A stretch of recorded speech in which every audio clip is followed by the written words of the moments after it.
Hello guys, this is Kobe the Prince and welcome back to my YouTube channel. So in today's video, I'll be giving you a tutorial on the step-by-step process of applying for an alien relative using the form I-130. So the form I-130 is used to apply for alien relative, which is to apply for parents, child, spouse, or even siblings. But you have to be a citizen or a green card holder in order to use this form. This video will go over the step-by-step process that goes into an alien resident card holder or a citizen who is trying to apply for their child overseas. So to start, you can go onto the USCIS website by typing in uscis.gov. Once you are done, it should take you onto this website. If you get on this website, it looks like this. You can go to forms or you can search form I-130, but I like to use the forms button. So search through the forms and go down to all forms. After you go to all forms, there should be a list of all the forms they have on their website. Just scroll down and look for form I-130, which should be coming up soon. Form I-130, you can either file online or you can do the paper or the mail-in application. But today I'm going to do the mail-in application. If you want to do the online, you just hit file online, you create an account, and after that they would link it to your USCIS account and you can apply there. But if you want to do the mail-in, which is a better option because you get to send in more documents as opposed to you being restricted with the online application. So you click on the link here and it should take you to the I-130 Petition for Alien Relative page. Again, you have the file online here, but just keep scrolling down. There's a lot of information, you can read it on your own, but you can pause it and then go over it all over again. But this is what we need: forms and documents download. You can easily hit this form to download it, and there's instructions here, you can hit it to download it. These are the two forms we're gonna need right now. And this form also is an e-notification of application. So if you want to be notified via email on the status of your application, you can fill and attach that form to this form. So here we are. This is how it looks like, and it should be about 12 pages. We are going to go over it. First off, this box, the first box is for USCIS use only, so don't worry about that. Don't do anything here. Go on to the next. The next box, don't do anything. It's supposed to be completed by an attorney or accredited representative, if any. So if a lawyer is representing you, that's what the lawyer is going to fill out. But if you are filling this out by yourself, you start here, just like they've indicated. Part 1 is to determine your relationship with your beneficiary. And there are some key terms that you have to know when filling out these forms. Beneficiary is the person that you are filling the form for. So in this case, we are applying for a child. So the beneficiary will be the child. The petitioner is you yourself, the person filling out the form. So if anywhere you see a petitioner, it's you, and then wherever you see a beneficiary is a person. And then they say here, you are the petitioner, your relative is a beneficiary. Okay, so now we're gonna fill this out. Starting, we're gonna check child because we are filing for a child. Box 2, if you are filing this petition for a child was born to parents who, just check off the box that applies to you. If it's a stepchild, hit stepchild. If the child was born to parents who were not married to each other at the time of the child's birth, check that. If the child was adopted, check that. But I'm going to go for the first one, which is child was born to parents who were married to each other at the time of the child's birth. You check that and you go on to the next. If the beneficiary is your brother, it doesn't apply to us. Did you gain lawful resident status through adoption. If you gain it through adoption, then you check yes. But if you gain it through other means, it's a no. So this side is your information.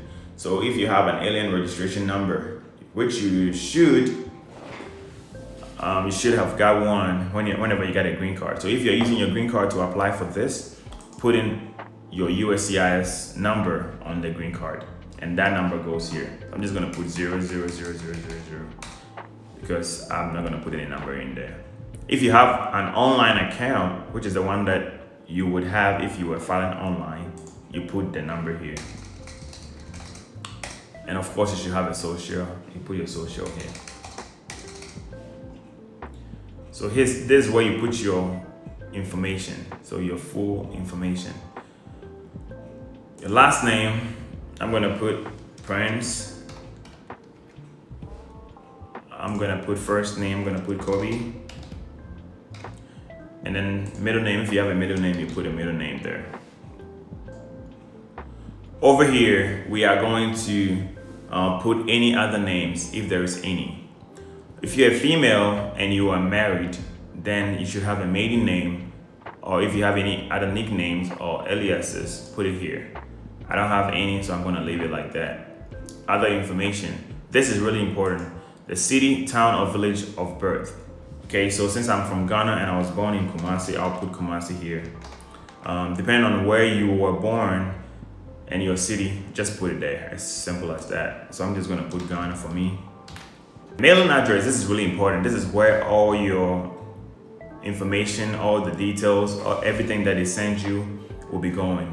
So if it is somebody else in care of, put the person's name here. And if it's not, you put your address. So I'm gonna put my address. Is your current mailing address the same as your physical address? This is simple. If it is a yes, put a yes. If it's a no, then they will ask you to fill out number 11 through 12 or 13. Your marital information. So how many times have you been married? Okay, so I'm just gonna put just married once, and I am still married. In case you are, and then you are applying for your child in that status. The part 2, number 18, date of your current marriage. Put your spouse's name if you're currently married. If you're not married, you leave it blank, right? That's why they have if any. So if you chose divorced or whatever, there will be a time that it will ask you for that information as well. But if you're married, put your spouse's name. Date married ended. If you are still married, don't make a mistake. Don't put anything here. If you are still married, leave it blank. Okay. Information about your parents. Put the parent, your parents' information. Parent number 1 will be Prince. Kobe again. You put the date of birth. 27. Where was your first parent born? He was also born in Kumasi. City, country, Ghana. City, Kumasi.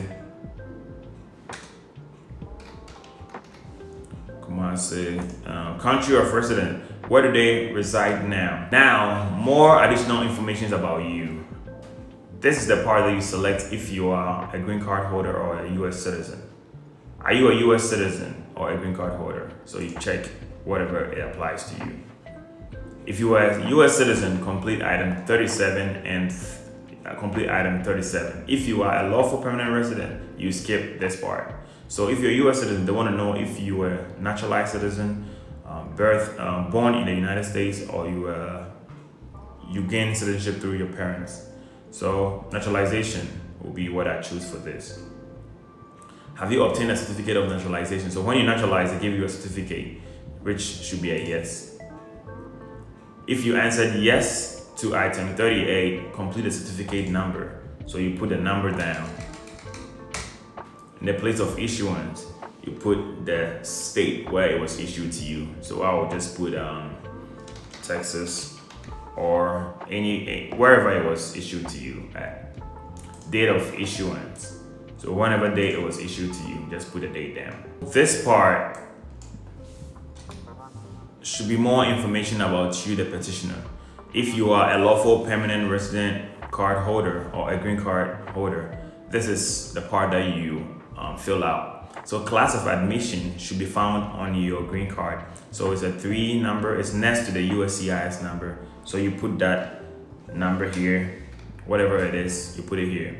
Date of admission should also be on your green card. It should tell you you were a permanent resident since this date. So whatever date is on your green card or I-94, you put that there. Now, place of admission. Place of admission is the port of entry. So whatever city or town you came or you flew into the United States, you put it down here. And then you put the state.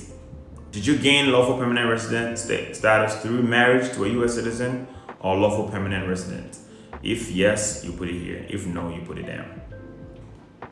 All right, so now employment history. Provide your employment history for the last 5 years. This is self-explanatory. Make sure that you provide your current employment first. So provide your current employment first. So you start now and go back, work your way back 5 years. Part 3, biographic information. Now you have to provide them all this information is because they wanted to know you. Information about beneficiary. This is the information about your child. Other information about the beneficiary, where they were born, city. I'll put Kumasi for me because that's the generic one I'll be using for all this application. The country, I'll put Ghana. Date of birth, and you put the child's date of birth. Has anyone else ever filed a petition for the beneficiary? If yes, put yes. I assume this is the first time you're trying to apply for the child, so I'll put it no. Now we go on to more information. What is the child's address? So just put address, okay? I'll just leave it blank so you fill it out.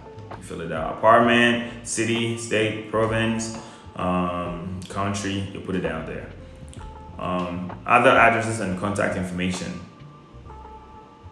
So this part is really, really important. So wherever that the child is going to stay whenever they migrate to the United States, this is the address you have to put.